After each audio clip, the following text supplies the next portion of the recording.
Senhores telespectadores, eu não me esqueço de que o nome do programa é Horizontes da Memória. Mas da memória de quem? Da minha memória? Das coisas que já são muitas, de que me lembro? Não. É da memória de Portugal. É realmente um programa histórico, tenta alcançar as mais antigas memórias do nosso país. Ora bem, como sabem, Portugal, primeiro é preciso sabermos isto, Portugal não é eterno, Portugal começou por não existir. Olhem, um mapa da península de há cerca de 1000 anos é este. Bom, depois o Portugal do Dom Afonso Henriques, o Portugal que o Dom Afonso Henriques herdou, acabava no Ondego, é este.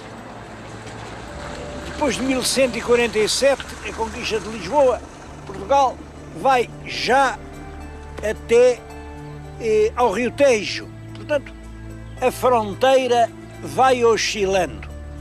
Mas, na realidade, Portugal pode-se gabar de ter as fronteiras terrestres mais antigas da Europa.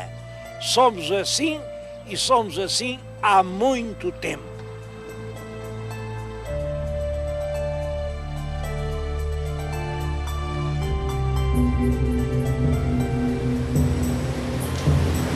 Eu vim falar-lhes nisso junto do rio Coa. Como vê, é realmente uma paisagem impressionante, uma paisagem que realmente exalta. Bom, além disso, é uma paisagem histórica importante. Era aqui que passavam os exércitos invasores.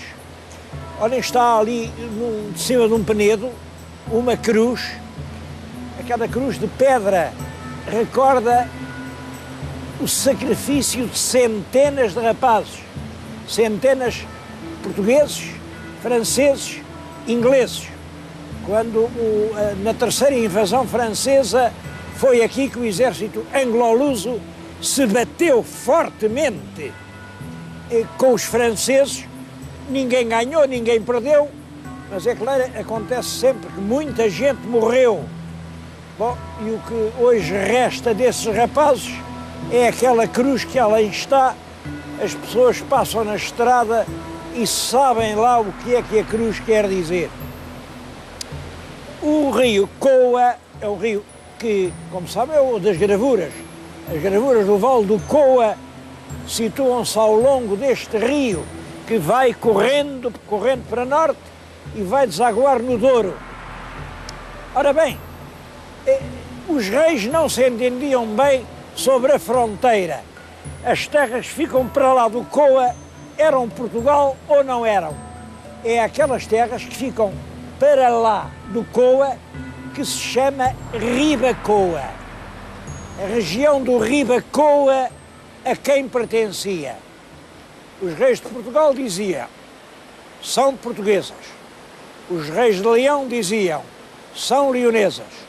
É claro, e volta e meia havia guerras, campanhas, aldeias incendiadas, camponeses mortos, até que, no tempo de Dom Dinis, conseguiu-se chegar a um acordo. Pronto, o Ribacoa, afinal, era português. Mas como era uma terra polémica e para não haver mais dúvidas, o rei Dom Dinis fez uma coisa muito bem feita. Mandou pontear todo o Ribacoa de fortalezas. É assim que nascem os 7 castelos de Ribacoa. Os 7 castelos, eu vou ver se eu sei de cor, mas sei, é Castelo Melhor,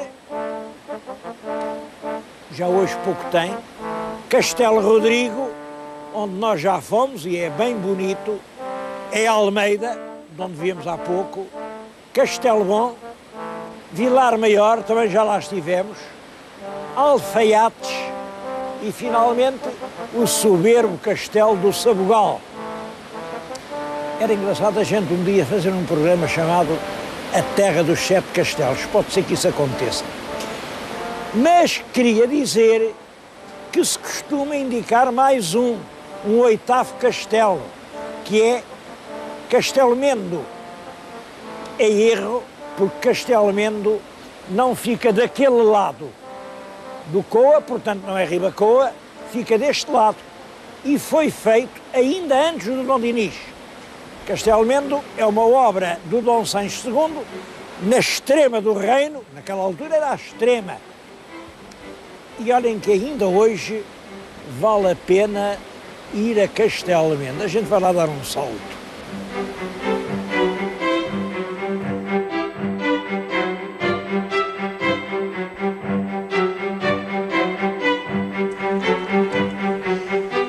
Toda a região do Ribacoa merece uma visita. Bom, mas a mim encanta-me especialmente Castelmendo. Castelmendo, estou agora a falar-lhes aqui na Praça Antiga de Castelmendo. Vem o Pelourinho na nossa frente, uma casa medieval, aquilo deve ser do tempo do rei Dom Sancho. Do rei Dom Sancho II, porque Castelmendo é uma das poucas coisas que Dom Sancho II deixou de pé.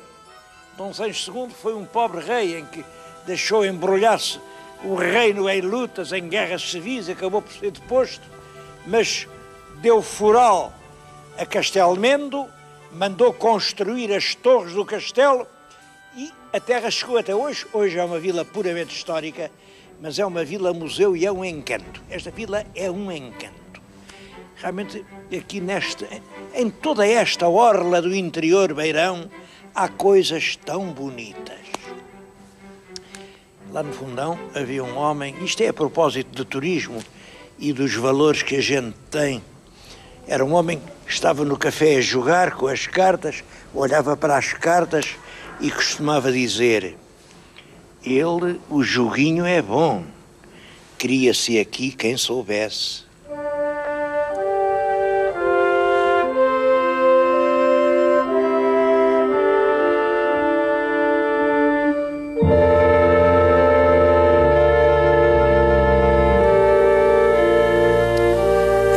De Castelmendo, queria contar um episódio curioso. Bom, o episódio é-me comunicado por um apelo de um telespectador, o Sr. Vítor Manuel Morgado Sampaio. Os meus telespectadores apelam que eu sempre que posso, enfim, faço o que estiver ao meu alcance. Conta-me ele que aqui em Castelmendo há 3 igrejas. 3 igrejas muito antigas e, como isto agora é uma aldeia histórica, começaram a ser, enfim, restauradas. Vieram uns técnicos, uns senhores importantes, mexeram, mudaram, embalaram, tiraram tábuas, mas aí o povo não os deixou levar os santos. Os santos esconderam-nos aqui, eu estou-lhes a falar no esconderijo das imagens, que realmente são muito boas. Este é o São Vicente, é o patrono da igreja, que eles nunca mais acabam. É uma imagem muito boa. Isto, não sei, talvez um São Paulo, mas é uma página barroca magnífica. É claro, a melhor de todas é aquele Cristo crucificado que além está, é uma peça gótica. Bom, tudo isto são tesouros. Tudo isto são tesouros e eles queriam nos levar para restaurar. Bom, mas este povo já estava farto de tanta demora. As obras começaram, nunca mais estão prontas.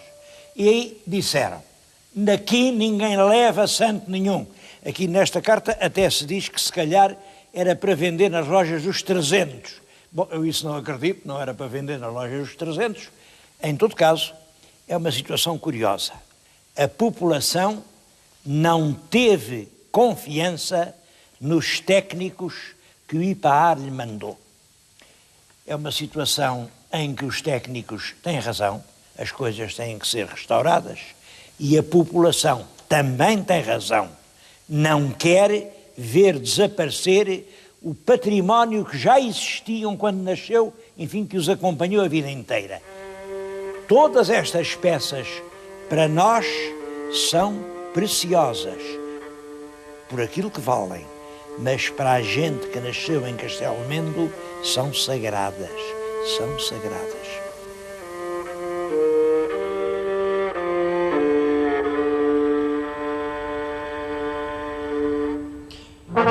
Bem, mas como calculam essas fortalezas que o Dom Dinis tinha mandado construir para defender a sua nova terra do Ribacoa, com o tempo foram caindo, foram apodrecendo, chegaram ao século XVII e eram só, enfim, montões de pedras, muitas delas usadas até para refazer as terras, não tinham nenhum valor militar. Fortalezas poderosas do século XIV, no século XVII, não passavam de esquálidas pedreiras. Ora, acontece que no século XVII, como sabem, em 1640, os portugueses proclamaram de novo a independência de Portugal. O rei Dom João IV disse: o rei sou eu, os Filipes de Espanha aqui não mandam nada. Naturalmente que os Filipes não podiam concordar com isso. Temos que admitir que diabo, os Filipes sabiam que Portugal tinha jurado fidelidade aos Filipes nas cortes de Tomar e, portanto, não admitiram essa revolta e esse grito de independência. E, portanto, prepararam-se para uma guerra. É importante para quem gosta de história perceber isto. Depois do 1º de dezembro, a independência não foi assim uma coisa automática. Não foi. A independência custou-nos 28 anos de guerra.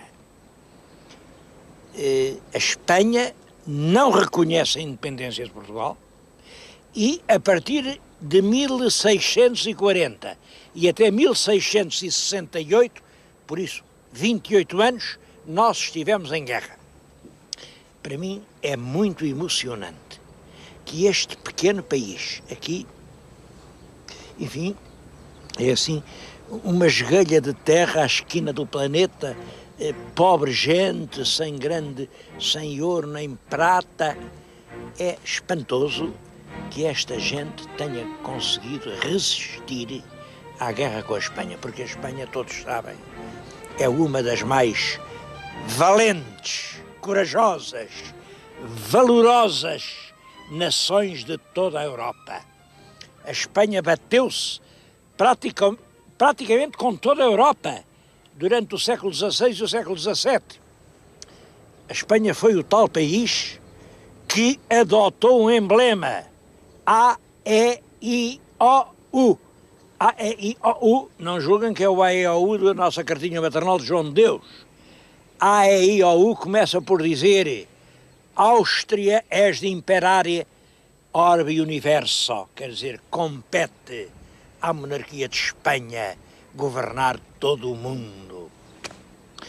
Bom, é quase como os americanos de agora, hein? Vejam. Mas a Espanha era isso. A Espanha ambicionou a monarquia do mundo. E é com o formidável poder espanhol que o nosso rei Dom João IV se vai bater. Claro, a primeira coisa que faz é pensar, vamos lá ver por onde é que eles vão entrar. Ou entram pelo norte, mandou fortificar Valença, ou entram pela beira, mandou fortificar aqui Almeida, ou entram pelo Alentejo e mandou fortificar lá embaixo Estremoz e Elvas. Mas uma das defesas fundamentais era esta. Eu estou aqui a falar-lhes diante de um canhão. Eu gostava imenso que fosse um dos canhões que o rei Dom João IV aqui mandou pôr, mas não é, porque realmente esta fortaleza que ele mandou fazer inteiramente de novo, é uma fortaleza grande, em forma de estrela, cá dentro podiam caber 3.000 homens, estava eriçada de 300 canhões. Bom, mas o tempo tudo levou. Dos 300 canhões, há agora aqui uma reles meia dúzia que nem eram de cá, isto veio do Museu de Lisboa, lá no museu também têm milhares. Que diabo, então vocês não podem mandar mais umas dúzias. Em vez de estarem lá naqueles armazéns, têm-nos lá em pilhas, canhões e canhões sobre canhões, não servem para nada, ninguém os vê. Manda-nos para aqui para recordar o que foi a Praça de Armas de Almeida. Porque essa praça teve importância. Teve importância. Não tanta como a gente gosta de dizer, não é verdade que isto fosse aqui um ferrolho, aqui ninguém passava, isso não é verdade. Agora, é certo que na Guerra da Independência teve um papel fundamental.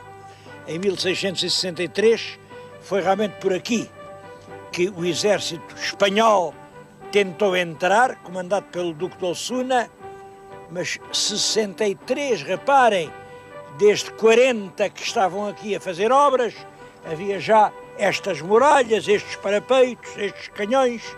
O exército espanhol tentou bater a Almeida, mas não conseguiu. E teve que fugir, fugiram rapidamente para a Ciudad Rodrigo, fugiram, e essa vitória foi decisiva para o resultado da guerra. Bom, a verdade é que foi essa a única grande vitória que a Praça da Almeida teve na sua história. Passados uns 100 anos, houve a Guerra do Pacto de Família. É uma guerra é no tempo de Marquês de Pombal, é em 1762. O Marquês de Pombal governa o país, anuncia-se a guerra é isto. Portugal tem que tomar posição. Ou está do lado da Europa continental, com as famílias reinantes, Pacto de Família, ou está com a Inglaterra. A Inglaterra exige que Portugal tenha os portos ao serviço da sua armada. A Europa exige que Portugal feche os portos. Bom, e como Portugal não pode fechar os portos, porque é pelos portos que a gente respira, fechar os portos é realmente como deixar de respirar, nós tomamos posição pela Inglaterra. E a França e a Espanha, que estavam pelo Pacto de Família, invadiram Portugal. É muito estranho o que então se passou. O Marquês de Pombal sabia perfeitamente que a invasão se vinha dar por aqui, que Almeida ia ser a primeira praça atacada. Mas o Marquês de Pombal despacha isto, o único ponto onde a gente pode defender-se com êxito é na forte Praça da Almeida. Manda despejar todo o armamento das outras fortalezas da beira, manda tudo, meter tudo aqui, mas faz esta coisa espantosa. Nomeia um governador, um tal Palhares, que tinha 81 anos. Quando foi nomeado já tinha 81 anos. Bom, eu devo dizer que um homem com 80 continua a ser um homem, mas com 81 não sei porque eu não tenho. Agora, que seja o homem indicado para ganhar uma guerra, claro que não é. Bom, e o pobre do Palhares, claro, vieram o exército franco-espanhol, cercaram isto, deram uns tiros e o Palhares rendeu-se. E foi preso, mas ele já tinha 81, teve mais uma dezena de anos lá preso em Lisboa, Limoeiro, e morreu de velho. Pronto. É a triste história da guerra do Pacto de Família. Mas Almeida manteve toda a sua importância militar. Quando, passados cerca de 50 anos, os franceses resolvem invadir Portugal, a terceira invasão, a invasão poderosa do Macena. O Macena era o título do O Filho Querido da Vitória. Ele vem por aqui, avança, entra por Ciudad Rodrigo, põe cerco a Almeida, mas aí são os ingleses quem resolve aguentar o país. E os ingleses fortificam poderosamente a Almeida. Os tais 300 canhões, estava um em cada canhoneira. tudo isto parecia um ouriço capaz de se aguentar meses. E os ingleses contavam com isso. Durante os meses em que Almeida se batia, lá embaixo as linhas de Torres Vedras acabavam de se construir. Bom, mas aconteceu uma coisa que ninguém esperava. No mesmo dia em que os franceses começaram um ataque, veio a bomba, vem e caiu aqui. Eu estou-lhes a falar exatamente no que foi outrora a torre de homenagem. Eles tinham feito aqui o poiol da pólvora, havia aqui pilhas de sacos, tudo com pólvora, pois foi exatamente aqui que a bomba veio cair. A pólvora rebenta, o castelo ficou completamente destruído. Estão a ver aqui, isto é do castelo antigo, do castelo medieval, mas são precisos trabalhos arqueológicos para que nós consigamos ver que aqui havia uma torre, uma muralha. A explosão matou cerca de 500 pessoas, arrasou muitas casas e, sobretudo, ficámos sem pólvora. Como é que uma pessoa dá tiros sem pólvora? Bom, mas aí há um drama que é curioso. É curioso. O governador da Almeida era um homem chamado Francisco Bernardo da Costa. E como esteve aqui há alguns anos, passou a chamar-se da Costa e Almeida. Muita gente em Portugal se chama Almeida porque milhares e milhares e milhares de homens passaram aqui como soldados e depois, como recordação, ficaram Almeidas. Ora bem, o Francisco Bernardo da Costa e Almeida, depois disto rebentar, fez esta pergunta lógica: então, e agora como é que uma fortaleza sem pólvora se vai defender de um cerco? E obrigou os oficiais ingleses a render-se. Quer dizer, no dia seguinte à explosão, Almeida rendeu-se. Bom, a verdade é que o Francisco Bernardo da Costa e Almeida tinha jurado pela sua honra que nunca se rendia. Mas isto põe um problema. O que é que vocês acham? O general, depois disto rebentar, isto não tinha conserto, devia render-se? Ou, contra toda a lógica, sacrificando o sangue dos soldados, seus irmãos, devia manter aqui uma defesa desesperada e os franceses só entravam aqui à ponta de baioneta, passando toda a guarnição a fio de espada?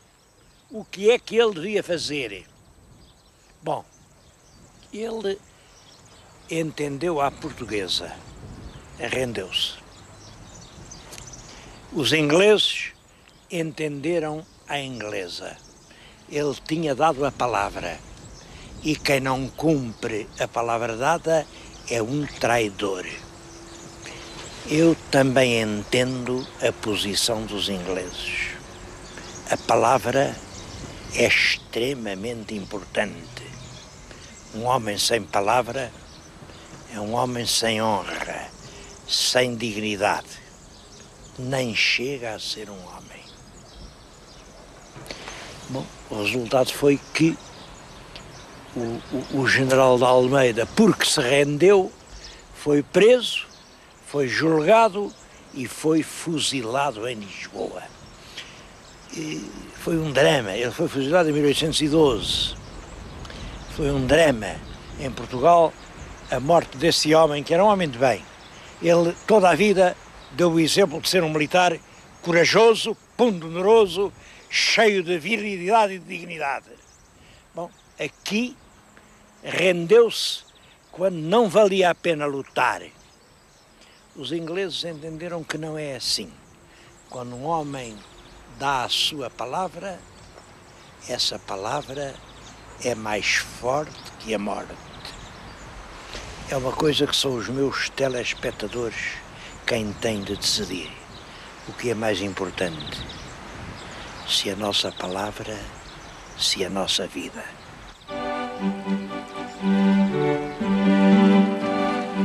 A fronteira entre os dois países é marcada aqui por esta ribeira. Estão a ver uma ribeira, a Ribeira de Tourões. Do lado de lá é Espanha, do lado de cá é Portugal. Este até tem uma história curiosa. Vem uma pequena ponte. Esta ponte foi feita há alguns anos e foi feita clandestinamente, não foi projetada nem pelo governo de lá, nem pelo governo de cá, nem por Lisboa, nem por Madrid, nem por ninguém. É que daqui há uma aldeia, dali há outra aldeia, e quando os vizinhos queriam passar, no verão lá se passa, porque a ribeira não leva muita água, mas no inverno era impossível e tinham que ir lá abaixo, até Vilar Formoso, à ponte da fronteira, e em Vilar Formoso entravam e depois vinham para aqui. Então eles tiraram-se dos seus cuidados, cada um deu uns dias de trabalho. Olhem, os portugueses fizeram a ponte até aquela pedra que ficou ao meio, os povos espanhóis fizeram aquela outra metade e hoje toda a gente lá passa. Acho que a ponte ainda está clandestina. Claro que eu sou muito contra as obras clandestinas, mas este exemplo é curioso. Vejam, um lugar que foi sempre de guerra, uma fortaleza de lá, outra de além, que aliás também está toda arruinada, para não deixar passar. E agora são os povos que se dão as mãos para se passar mais facilmente.